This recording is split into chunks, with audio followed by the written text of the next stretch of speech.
Assalamualaikum warahmatullahi wabarakatuh. Salam sejahtera bagi kita semua. Shalom, Om Swastiastu, Namo Buddhaya, salam kebajikan. Terima kasih kepada Dewan Juri yang terhormat yang telah memberikan saya kesempatan untuk memulai debat kali ini. Sebelum saya memulai debat kali ini, izinkan saya untuk memperkenalkan diri saya terlebih dahulu. Nama saya Dito Prasetyo, representatif dari SMA Negeri 22 Jakarta. Kali ini saya berperan sebagai tim pemerintah pembicara pertama dalam membahas mosi. Sebagai negara berkembang dengan potensi maritim yang luas, Dewan ini tidak akan menggunakan strategi ekonomi biru.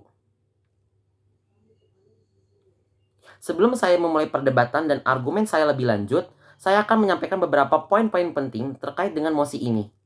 Poin yang pertama adalah maritim, atau saya akan menyebutkan sebagai negara maritim. Negara maritim adalah negara yang memiliki area laut atau area perairan yang lebih luas dibandingkan dengan area daratannya. Sehingga banyak sekali negara-negara yang cenderung area luas, area yang paling luasnya adalah area perairan dibandingkan dengan area daratannya, sering sekali menggantungkan pembangunan ekonomi nasional dengan hasil perairan tersebut. Lalu yang kedua adalah negara berkembang.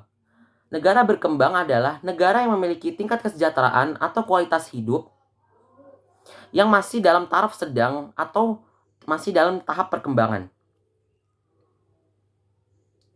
Poin yang ketiga adalah apa yang dimaksud dengan ekonomi biru.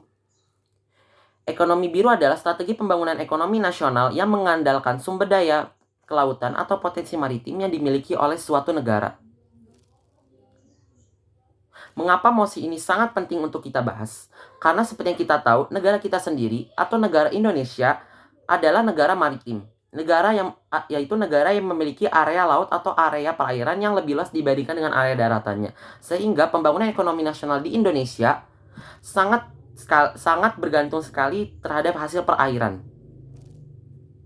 Namun, terkait dengan mosi ini, saya sangat tidak setuju jika mosi ini diterapkan. Lalu kita masuk ke argumen-argumen selanjutnya. Argumen yang pertama adalah jika mosi ini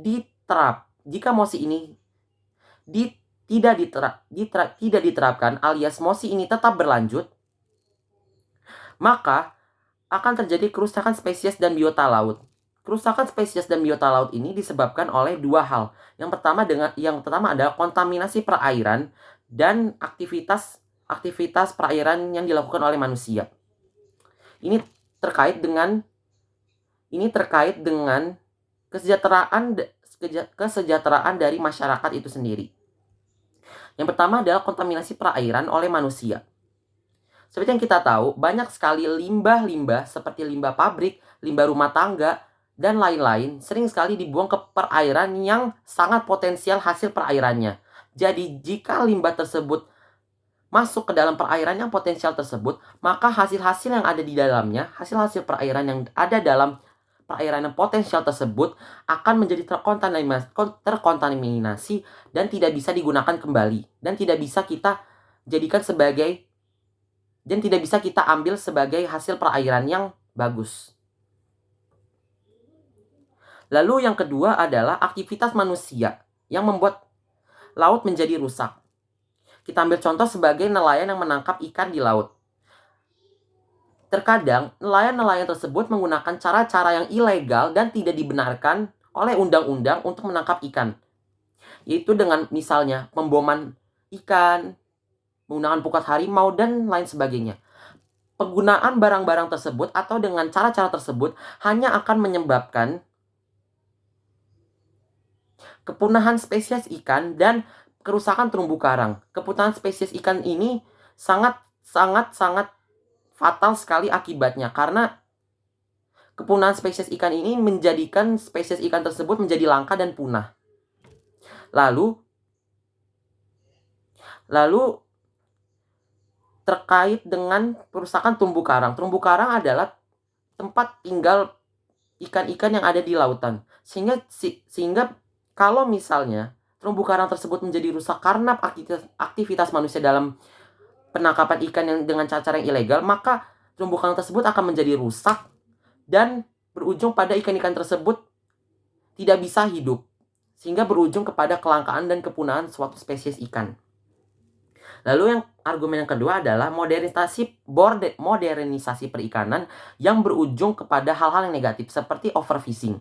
Jika negara tersebut sangat bergantung sekali dengan hasil perairan dalam membangun perekonomian nasionalnya, maka akan bisa terjadi kejadian overfishing, yaitu penangkapan ikan atau penangkapan spesies-spesies laut secara berlebihan yang menyebabkan kepunahan dan kelangkaan spesies ikan tersebut.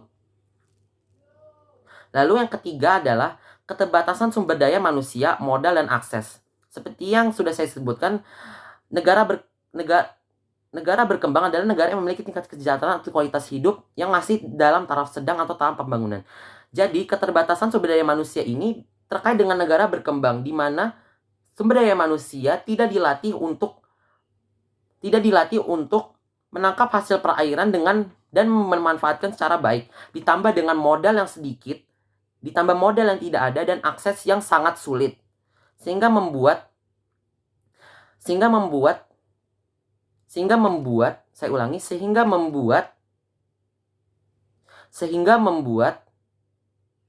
hasil perairan yang potensial tersebut tidak dapat dimanfaatkan secara baik. Namun masalahnya adalah negara kita sendiri adalah negara maritim yang sangat bergantung sekali terhadap hasil perairan yang potensial di negara Indonesia. Lalu apa solusinya? Kita dapat membangun perekonomian nasional tidak hanya dengan hasil perairan. Yaitu solusinya adalah dengan green economy, yaitu strategi pembangunan ekonomi nasional yang menggunakan sumber daya laut. Strategi pembangunan ekonomi nasional yang menggunakan sumber daya daratan atau potensi daratan yang dimiliki oleh suatu negara. Sehingga dengan diadakannya green economy, maka akan mengurangi eksploitasi perairan pada ekonomi biru atau blue economy. Sehingga green economy ini dapat dijadikan sebagai solusi agar kita dapat membangun perekonomian nasional, tetapi tidak sampai mengorbankan sehingga tidak mengorbankan hasil-hasil perairan yang kita keruk sangat banyak.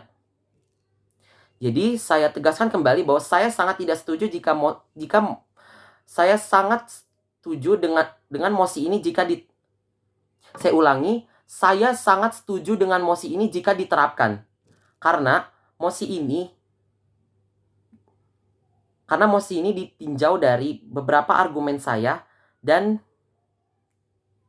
beberapa manfaat yang dapat ditinjau dari solusi dan argumen saya yang sudah saya sebutkan sebelumnya. Terima kasih. Wassalamualaikum warahmatullahi wabarakatuh.